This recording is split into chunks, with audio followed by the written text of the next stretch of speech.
बहुत स्वागत है दर्शकों। आज हम बात करेंगे डोगरा स्वाभिमान संगठन के प्रेसिडेंट जम्मू अर्बन के विजयंत पठानिया जी, और इनसे हम चर्चा करेंगे कि इस वक्त जो जम्मू कश्मीर के हालात बने हुए हैं उनके ऊपर चर्चा रहेगी, और भी इसके अलावा कई सारे मुद्दे होंगे। विजयंत जी, सबसे पहले तो आपका बहुत बहुत स्वागत है न्यूज़। धन्यवाद। विजयंत जी, आपने सुना होगा कि किस तरह के हालात जम्मू कश्मीर में बनते जा रहे हैं।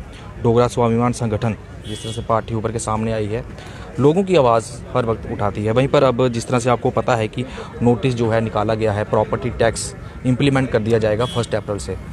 जम्मू कश्मीर की जनता के लिए कितना हित में है ये? अगर हित में है तो कितना, और नहीं है तो क्या है, क्या कारण? तो ये इसके लिए जो जस्टिफाई कर रहे हैं हित में है। हर नया टैक्स जनता पे कब लगाया जाता है? जब जनता खुशहाल हो। जी। कोरोना से निकले 370 तोड़ी इन्होंने, व्यापार के बुरे हाल हैं, एम्प्लॉयमेंट नहीं है, हम लोग इस वक्त इकोनॉमिकली इतने वीक हैं, तो ये कोई वक्त नहीं है टैक्स लगाने का। ये कोई टाइम नहीं है। उसके पहले देखो, इस वक्त जो हमारे रियासत के राजा ही हैं ना, वो उपराज्यपाल महोदय विकास पुरोहित जी, उन्हें श्रीनगर में बोला था कि मैं कह रहा हूँ कि अब सुनी सुनाई बातों में जाइए, लोग अफवाह फैलाते हैं कि अभी प्रॉपर्टी टैक्स नहीं लगेगा। तो फिर ये फरमान क्यों आया? जिस राज्य का राजा ही झूठ बोलता हो तो जनता किस पे विश्वास करे?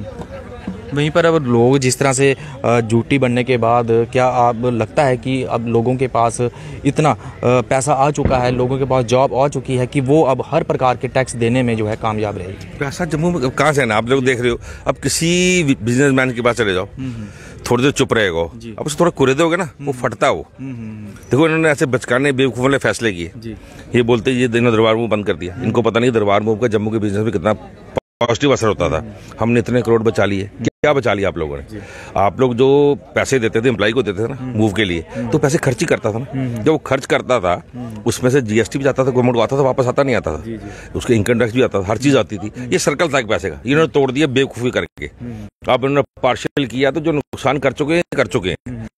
इकोनॉमिकली कहाँ से मजबूत होंगे? नौकरियां हमारे बच्चों के पास हैं, आप देख रहे हो। कोई भी देख लो, अब लेटेस्ट बॉर्डर बटालियन आ गया, उनकी लिस्ट निकल गई थी, जो लोग उस पे क्वालिफाई कर गए, उन्होंने मिठाइयाँ बांट दी। मैंने कुछ ऐसे किस्से सुने आगे, बच्चा जवान है, नौकरी लगी, चलो रिश्ता कर दो, तो वो भी सॉफ्टवेयर की माल फंक्शनिंग क्या, बोले ये तो मजाक हो रहा है ना, वो भी कैंसिल कर दी। कौन सा इन्होंने, कौन सी एम्प्लॉयमेंट इन्होंने की बताओ? जो पेपर हुआ सब कैंसिल हुए।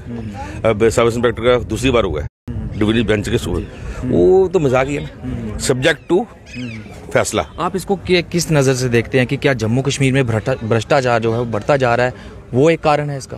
भ्रष्टाचार तो है ही। ये लोग बोलते हैं जी पहले की सरकारें भ्रष्ट थी। मेरे को लगता है ये जो नया निजाम चल रहा है ना, उससे ज्यादा भ्रष्ट है। जो पहले 500 रुपए दे के काम होता था, मेरे को लगता है 1500-2000 रुपए काम हो रहा है।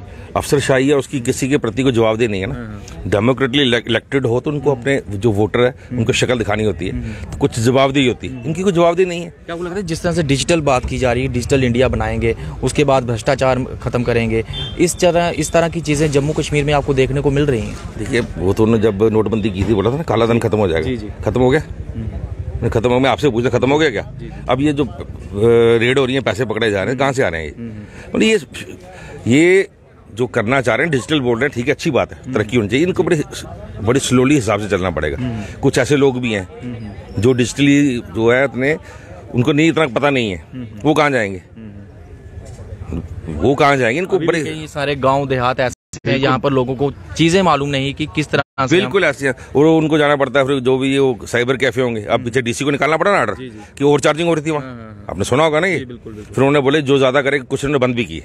जैसे किसी की फीस 50 रुपए की तो 100 रुपए ले रहे थे, 200 ले रहे थे। वो सब लोगों में जो नहीं कर पाता उसके लिए तो मुश्किल ही है ना, वो उसकी तो परेशानी बढ़ा दी उन्होंने। कौन सा काम उस हिसाब से किया? जो देखो, जितने अफसर हैं बाहर के, लोकल अफसर होगा, कुछ तो अपने लोगों से प्यार होगा। जितने भी बड़े पोस्टों में ना, इक्के दुक्के छोटे सा बाहर के अफसर डीएम लगा दिए, जो बाहर की 5-5, 6-7 साल नौकरी को डीएम लगा दिया। और बड़ी जो यूपी स्टेट में 15 साल से नौकरी से पहले तो डीएम नहीं लगाते। ये तो क्या बोलूं, दिल्ली में बैठे हो, जैसे ब्रिटिश गवर्नमेंट थी, उनके वाइसराय हैं इधर, वहाँ से जो आ रहा है उनके एजेंडे के हिसाब से चल रहे हैं जी। प्रॉपर्टी टैक्स जम्मू में जो है इम्प्लीमेंट होगा 1 अप्रैल से। वहीं पर कश्मीर की बात करें, श्रीनगर की बात करें, तो वहाँ पे के जो मेयर हैं उन्होंने साफ तौर पर कह दिया कि यहाँ पर जो है इम्प्लीमेंट नहीं करने देंगे। वो तो हमारे भी जम्मू वाले मेयर साहब बोल रहे हैं जी, हम ओपन हाउस जनरल हाउस बुलाएंगे, उसमें जो का फैसला हम सरकार के पास भेजेंगे। तो जो श्रीनगर मेयर उनसे थोड़ा सा दम लगा के बोले, ये बोला। और बलोरिया साहब उधर से बोल रहे हैं कि अगर गवर्नमेंट ने फैसला कर दिया तो इसको इम्प्लीमेंट करने की कोशिश करेंगे। इनको खुद भी नहीं पता है कि अब करेंगे या नहीं होगा, नहीं होगा। ये लोग दोगले ढोंगी है, मेरे को इन पे यकीन ही नहीं है बीजेपी वालों को, इन पे मेरे को यकीन ही नहीं है। ये किसी बात का स्टैंड ले ही नहीं सकते। ये लीडर किसके लिए होता है? जनता के लिए। जम्मू के लीडर नहीं, उनके हकों के लिए बोलते नहीं है। दिल्ली से आदेश की परीक्षा करते हैं, दिल्ली गए थे हम ये कर देंगे वो कर देंगे, उन्होंने ऐसे किया। बच्चों घर जाओ, जो राज्यपाल महोदय बोलेगा वो जूता चलाएगा, वो आप खाओगे जी। तो सर वहीं पर एंटी इंक्रोचमेंट ड्राइव चलाई गई है, जिसके बाद अब उसको एंटी इंक्रोचमेंट ड्राइव को थोड़ी देर के लिए रोक दिया गया है। उन्होंने वहीं पर जिस तरह से रिहाड़ी में भी एंटी, वहाँ पर लोगों ने घरों के बाहर पेड़ पौधे लगाए, जंगल लगाए। जी हाँ। उसके बाद हम बात करेंगे कुछ देर पहले वहाँ एक जगह और भी यहाँ पर ड्राइव चली थी, वहाँ पर एंटी इंक्रोचमेंट ड्राइव चले, लोगों को नोटिस भेजे गए वहाँ पर। तो रविंदर रैना जी वहाँ पर पहुँच जाते हैं। और नई बस्ती की बात कर रहा हूँ। वहाँ पर रविंदर रैना जी पहुँच जाते हैं। वहाँ पर उनका द्वारा कहना था कि बुलडोजर नहीं चलने दिया जाएगा। उससे पहले सुजमा में MG हेक्टर शोरूम पर जो है वहाँ पर बुलडोजर चलता है।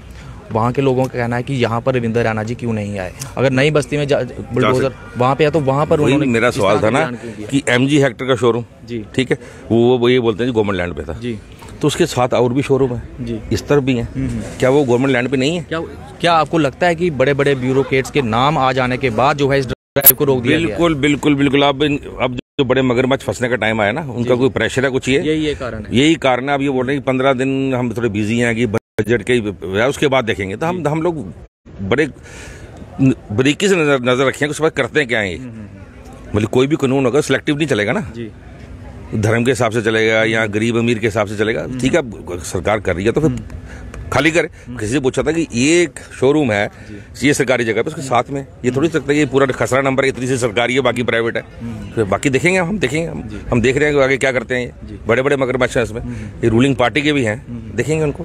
फिर वहीं पर लाल सिंह जी के साथ आप जुड़े हुए हैं, डोगरा स्वाभिमान संगठन के जुड़े हुए हैं। अगर पार्टी का अब आने वाले दिनों में क्या कार्य करने वाली है जम्मू कश्मीर के लिए? तो पार्टी, हम तो अब जब मैं जन संपर्क यात्रा शुरू की है, अभी हम पहले 3 दिन कठुआ, रोज 20 किलोमीटर पैदल चलते हैं, जनता को अवेयर करते हैं सरकार के जो लोगों के खिलाफ फैसले हैं। उसके बाद फिर हम 3 दिन की छुट्टी रखते हैं। हीरानगर, कल मैं हीरानगर खत्म करके आया हूँ, 2 दिन के लिए हमको छुट्टी मिली है। फिर हमने बसोली जाना है। हम 43 कॉन्स्टिट्यूंसी घूमेंगे, लोगों को जागृत करेंगे। जब जनता जागृतों के साथ आती है तो हम खूंटा गाड़ के बैठ जाएंगे। हमने बोला जो भी उल्टे सीधे फैसले हमारी सरकार बनाओगे, जमीनें भी वापस करेंगे, जिनके घर तोड़ेंगे उनको कंपनसेशन दिलाएंगे। हम जनता के साथ है, जनता हमारा सपोर्ट करे।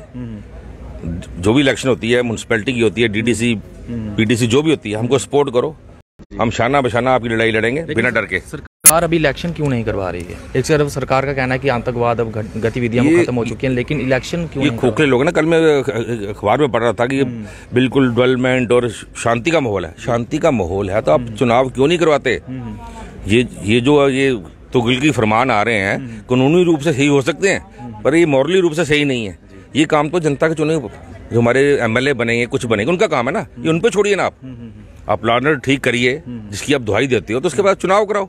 हमारे MLA आएंगे, हमारी जो सरकार बनेगी वो देखेगी फैसला क्या करना है। ये बाहर के लोग थोड़ा हमारा फैसला करेंगे। हमारे 125-30 करोड़ जम्मू कश्मीर वासियों, ये लोग फैसला करेंगे।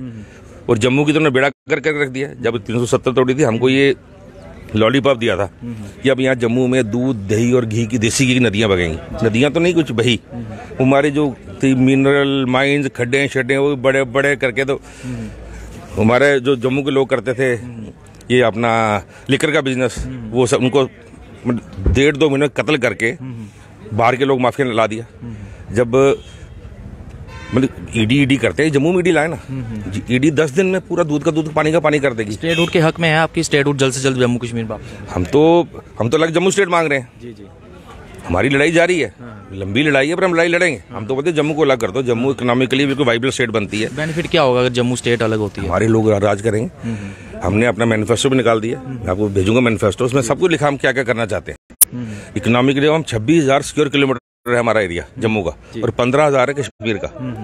तो एरिया के हिसाब से हम स्टेट बनने के बिल्कुल क्वालिफाई करते हैं। इकोनॉमिकली हमारे पास टूरिज्म, उसके बाद अभी लिथियम मिला है रियासी में, और दरिया हमारे 30-40 हज़ार मेगावाट 30,000 मेगावाट बिजली बना सकते हैं हम, तो हमको तो उसकी कोई परेशानी नहीं। लिथियम से वहाँ के लोगों को कुछ बेनिफिट मिलने वाला है? अब ये जो आसपास लोग रह रहे हैं, क्या उनको तो नहीं उठा दिया जाएगा, डिमोलिश, उनको भी बोल दिया जाएगा कि आप चले जाइए, हम यहाँ पर खदान जहाँ पे शुरू करने वाले हैं, ये चीजें होने वाली हैं, दिखता है आपको? होगा, हम देखते हैं जब ये शुरुआत होती है, क्या पॉलिसी निकलती है, उसके बाद तब उस चीज़ पर उस वक्त बोलेंगे। अभी हम ऐसे हवा में नहीं बोल सकते। जी चलिए, बहुत बहुत शुक्रिया सर हमसे बात करने के लिए। तो ये थे हमारे साथ विजयंत पठानिया जी, डोगरा स्वाभिमान संगठन अर्बन के जो है प्रेसिडेंट, हमसे बात कर रहे थे। और इसी तरह से बने रहे मेरे साथ और देखते रहे न्यूज़ इन मिरर।